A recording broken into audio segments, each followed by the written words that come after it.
Doctor صاحب آپ سے میں آغاز کروں گی، کس طرح سے آپ دیکھ رہے ہیں اس کو، کیسے آپ اس کا تجزیہ کریں گے؟ ٹرائل لیٹرل تو یہ تسلسل ہے. ہم نے نگورنو قرباخ کا ہم نے جس انداز میں ساتھ دیا تھا آذربائیجان کا، ترکیے کا، وہ بھی ایک مثالی تھی.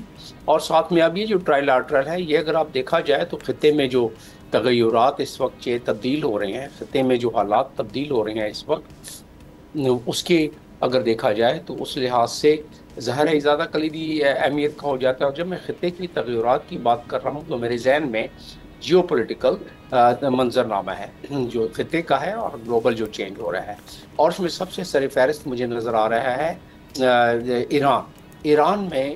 ایران کے لیے بڑا تذبذب سا ہوا ہے کہ اسرائیل بالکل تلا بیٹھا ہے کہ ایران کی پہ حملہ کرے، اس کے نیوکلیئر ایسٹس جہاں ہیں اس کو نیوٹرلائز کرے.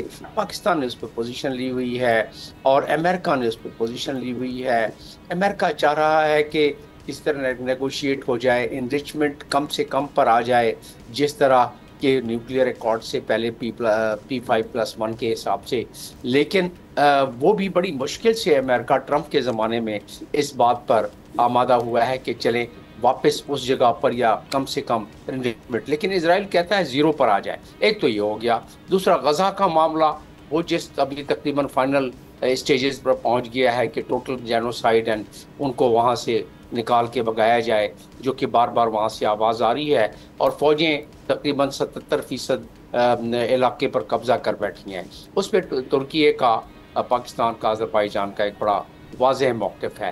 ان دو پس منظر کو اگر دیکھیں تو اس لحاظ سے اندازہ یہ ہوتا ہے کہ جو خطے میں اور جو چیزیں ابھر رہی ہیں اس میں انڈیا کا فیکٹر آ گیا. اس کے بعد، جنگ کے بعد جو 4 روزہ جنگ تھی، جس میں کہ پاکستان تو خیر ڈائریکٹ انوالو ہوا ہی ہوا، لیکن انڈیا ایک ہیجمونک ڈیزائن لے کے اور as a ایلائی of United States کے طور پر وہ اس خطے میں ذرا ہیجمونک انداز میں اپنے آپ کو پیش کر رہا ہے، جس کی ریزونیٹ ہو رہی ہے جو بات جا کے ترکیے تک بھی اور آذربائیجان تک. ہم تو خیر افیکٹ ہوئے تو ہم نے اس کا جواب دے ہی دیا، اور بڑا بہترین اور بہترین مستحکم قسم کا ہم نے جواب دے دیا. ان تمام پس منظر کو اگر دیکھا جائے تو پھر اب دیکھ لیتے ہیں کہ ہماری ٹرائی لیٹرل جو اس وقت ہماری تعلقات بن رہے ہیں وہ اس کی کیا ہمیں فوائد ہیں. یہ تینوں ملک دیکھیں، آذربائیجان کے پاس 7 تقریباً بلین بیرل کے قریب آئل ریزرو ہے. اس کے ٹریلینز کے حساب سے اس کے پاس گیس ریزرو ہیں. انرجی کا وہ وہاں ذخیرہ ہے اور انرجی کوریڈور ادھر سے گزرتا ہے. تو وہ اگر تمام چیزیں دیکھی جائیں، اور ترکیہ تو ظاہر ہے نیٹو کا ممبر بھی ہے، اور اس کی انکلینیشن اور پاکستان کے ساتھ اس کے جو بام و عروج کے ایک تعلقات ہیں، تو وہ ایک کلیدی سی حیثیت بناتا ہے. جب اسٹریٹجک الائنس کی بات آتی ہے تو اس میں شیئرڈ ویژن آپس میں، اس میں ساورنٹی کی جو ری الائنمنٹ اور ریجنل ساورنٹی اور اسٹیبلٹی. اس کا مطلب یہ ہوا ریجنل ساورنٹی اور اسٹیبلٹی کا کہ آئندہ آنے والے مشکلات، چاہے وہ نگورنو قرباخ کے طور پر کے انداز میں ہوئیں گریس کے ساتھ، آذربائیجان کے ساتھ، یا آئندہ پاکستان انڈیا کے ساتھ، یا ایران کی کوئی اگر، کیونکہ ایران کی میں اس لیے کہہ رہا ہوں کہ ایران بھی ایک بہت بڑا الائے ہے چائنا کا، اور چائنا پاکستان کا، اور چائنا کے تعلقات ترکیے سے بالکل سے صحیح ہیں.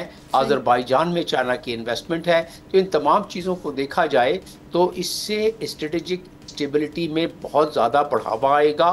اور پھر بارڈرز کی ایک unity on independence of border, اور اس میں ریجنل آرڈر کا جو ہے وہ بھی ایک عمل دخل اس میں زیادہ تیزی سے بڑھے گا. ملٹری انڈسٹریل کولابریشن پہلے تھی، مزید بڑھ رہی ہے. آپ نے دیکھا کہ 2 بلین کی انویسٹمنٹ کس طرح انہوں نے اناؤنس کیا ہے. اسی طرح 5th جنریشن جیٹس کو جو جوائنٹ انہوں نے پروڈکشن کے ساتھ، اور پھر آرمز ایکسپورٹ کا جو ڈیفنس اور ٹیکنیکل اس میں، جس میں پاکستان جس میں اتنا سر فہرست ہے، تو اس کے ساتھ کولابریٹ کرنا چاہ رہے ہیں. تو یہ اسٹریٹجک کنوینئنس جو ہے وہ گلوبل ڈپلومیسی کے دائرے میں ابھی چل رہی ہے. اور اس کو اس وقت یونیفائڈ انسٹانس لینا کشمیر پر اور قراباغ سائپرس کرائسس پر یہ اور ترکی کا اس میں ترکی کا شامل ہونا، ترکی نے بھی ہمیشہ کشمیر پر ساتھ دیا ہے، تو ہمارے اگر دیکھا جائے تو پاکستان کے ایک اسٹریٹجک ری الائنمنٹ میں ایک اور اضافہ ہوا ہے جو کہ بہت مستحکم اضافہ ہوا ہے ہمارا، جس سے کہ ہمارے اسٹریٹجک مفادات کی پروٹیکشن میں اور مضبوطی میں بڑا فرق ہوگا، اور لانگ ٹرم ہمارے اب آ جاتے ہیں اسی انرجی ڈپلومیسی کو اسٹریٹجک ڈپلومیسی کے طرف لے جاتے ہوئے اگر دیکھا جائے تو ہمارے لانگ ٹرم جو کانٹریکٹ ان کے ساتھ انرجی ہونے والے ہیں اور ہو رہے ہیں، اس سے ہماری انرجی سیکیورٹی ایک آ جائے گی اور ہماری ڈیپینڈنس کسی ایک یا دو ملک پر نہیں ہوگی بلکہ وہ ڈائیورسیفائی ہو جائے گی۔ سبسکرائب کریں اور بیل دبائیں تاکہ کوئی خبر رہ نہ جائے۔